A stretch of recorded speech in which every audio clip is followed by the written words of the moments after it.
Zameer DCM ಸ್ಥಾನಕ್ಕೆ ಅಲ್ಲ, CM ಸ್ಥಾನಕ್ಕೆ ಅರ್ಹ. ಮುಸ್ಲಿಂ ನಾಯಕನ ಪರ ಬ್ಯಾಟ್ ಬೀಸಿದ ಸ್ವಾಮೀಜಿ.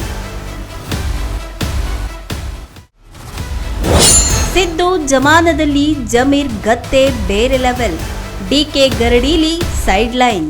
ಜಮೀರ್ ಅಹಮದ್ ಖಾನ್ ಕಾಂಗ್ರೆಸ್ ಪಾಲಿನ ಹಿರಿಯ ನಾಯಕ, ಮುಸ್ಲಿಂ ವೋಟ್ ಬ್ಯಾಂಕ್ನ ಮಾಸ್ ಲೀಡರ್.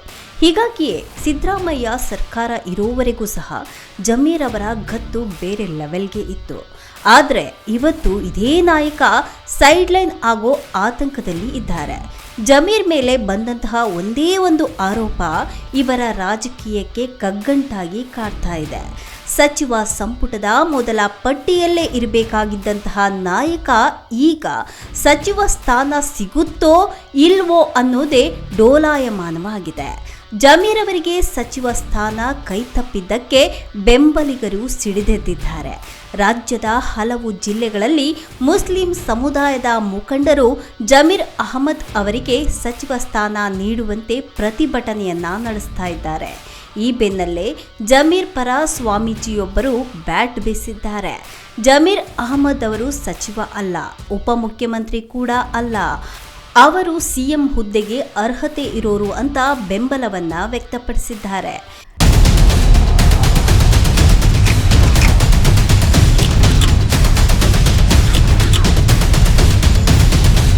ಜಮೀರ್ ಅಹಮದ್ ಖಾನ್ ಅವರಿಗೆ ಸಚಿವ ಸ್ಥಾನಕ್ಕಾಗಿ ಕೊಪ್ಪಳದ ಮಹೇಶ್ವರಾನಂದ ಸ್ವಾಮೀಜಿಯಿಂದ ಆಗ್ರಹ ಮಾಡಿದ್ದಾರೆ. ಈ ವಿಚಾರವಾಗಿ ಮಾತನಾಡಿರುವಂತಹ ಶ್ರೀಗಳು, ಇವತ್ತು ನಾವೆಲ್ಲ ಜಮೀರ್ ಅಹಮದ್ ಖಾನ್ ಪವರ್ ತೋರಿಸೋದಕ್ಕೆ ಬಂದಿದ್ದೇವೆ. ಬಂಜಾರ ಗುರುಪೀಠದ ಸ್ವಾಮೀಜಿಗಳು ಕೂಡ ಜಮೀರ್ ಬೆಂಬಲಕ್ಕೆ ಇದ್ದಾರೆ.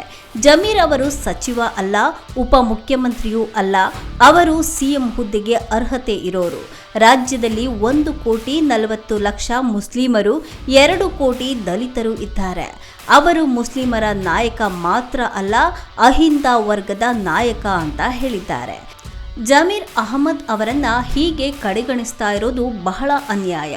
ಜಮೀರ್ ಅವರು ಕೇರಳದಲ್ಲಿ ಕಾಂಗ್ರೆಸ್ ಸರ್ಕಾರ ಬರೋದಕ್ಕೆ ಹಗಲು ರಾತ್ರಿ ದುಡಿದಿದ್ದಾರೆ. BY ರಾಘವೇಂದ್ರರನ್ನ ಗೆಲ್ಲಿಸಿಕೊಂಡು ಬನ್ನಿ ಅಂತ ದಿವಂಗತ ಶಾಮನೂರು ಶಿವಶಂಕರಪ್ಪ ಅವರು ಹೇಳಿದ್ರು. ಅದು ಪಕ್ಷ ವಿರೋಧಿ ಕೆಲಸ ಆಗಲ್ವಾ? ಈ ರೀತಿಯಾಗಿ ಮಹೇಶ್ವರಾನಂದ ಸ್ವಾಮೀಜಿಯವರು ಪ್ರಶ್ನೆ ಮಾಡಿದ್ದಾರೆ.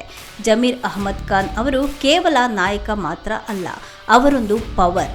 ಮುಸ್ಲಿಮರು ಯಾವುದೇ ಪಕ್ಷದ ಗುಲಾಮರಲ್ಲ, ಅವರು ಪೈಗಂಬರರ ಗುಲಾಮರು. ಅದನ್ನ ಕಾಂಗ್ರೆಸ್ ಪಕ್ಷ ಅರ್ಥ ಮಾಡಿಕೊಳ್ಬೇಕು. ಕೂಡಲೇ ಕಾಂಗ್ರೆಸ್ ಹೈಕಮಾಂಡ್ ಜಮೀರ್ ಅವರನ್ನ ಕರೆಸಿ ಅವರು ಕೇಳುವಂತಹ ಸ್ಥಾನಮಾನ ಕೊಡಬೇಕು. ಇಲ್ಲದೆ ಹೋದರೆ 2028ರ ಚುನಾವಣೆಯಲ್ಲಿ ಇದರ ಎಫೆಕ್ಟ್ ಕಾಂಗ್ರೆಸ್ ಎದುರಿಸಬೇಕಾಗುತ್ತೆ ಅಂತ ಮಹೇಶ್ವರಾನಂದ ಸ್ವಾಮೀಜಿ ಎಚ್ಚರಿಕೆಯನ್ನ ಕೊಟ್ಟಿದ್ದಾರೆ. ಜಮೀರ್ ಅಹಮದ್ಗೆ ಮೊದಲ ಹಂತದಲ್ಲಿ ಸಚಿವ ಸ್ಥಾನ ಕೈತಪ್ಪಿದ ಹಿನ್ನೆಲೆ ಜಮೀರ್ ಅಹಮದ್ ಖಾನ್ ಬೆಂಬಲಿಗರು ಫ್ರೀಡಂ ಪಾರ್ಕ್ನಲ್ಲಿ ಪ್ರತಿಭಟನೆಯನ್ನ ನಡೆಸಿದ್ರು. ಈ ವೇಳೆ ಮಾತನಾಡಿದಂತಹ ಬೆಂಬಲಿಗರು, ಕಾಂಗ್ರೆಸ್ ಹೈಕಮಾಂಡ್ ಮುಸ್ಲಿಮರ ಮಾಸ್ ಲೀಡರ್ ಬೆನ್ನಿಗೆ ಚೂರಿ ಹಾಕಿದೆ ಅಂತ ತಮ್ಮ ಆಕ್ರೋಶವನ್ನ ವ್ಯಕ್ತಪಡಿಸಿದ್ರು. ನಮ್ಮ ನಾಯಕನಿಗೆ ನ್ಯಾಯ ಒದಗಿಸಬೇಕು. ಮುಸ್ಲಿಮರ ಜನಸಂಖ್ಯೆ ಎಷ್ಟಿದೆ ರಾಜ್ಯದಲ್ಲಿ, ಅದಕ್ಕೆ ತಕ್ಕ ಪ್ರಾತಿನಿಧ್ಯ ಸಿಗಬೇಕು. ಜಮೀರ್ ಅವರಿಗೆ ಉಪಮುಖ್ಯಮಂತ್ರಿ ಸ್ಥಾನ ನೀಡಬೇಕು. ಇಲ್ಲದೆ ಹೋದರೆ ಇದೇ ಹೋರಾಟ ಮತ್ತಷ್ಟು ತೀವ್ರ ಸ್ವರೂಪವನ್ನು ಪಡೆದುಕೊಳ್ಳುತ್ತೆ. ಯಾವುದೋ ಒಂದು AI ಜನರೇಟೆಡ್ ಆಡಿಯೋವನ್ನು ಇಟ್ಕೊಂಡು ಜಮೀರ್ ಅಹಮದ್ ವಿರುದ್ಧ ಷಡ್ಯಂತ್ರ ನಡೆದಿದೆ.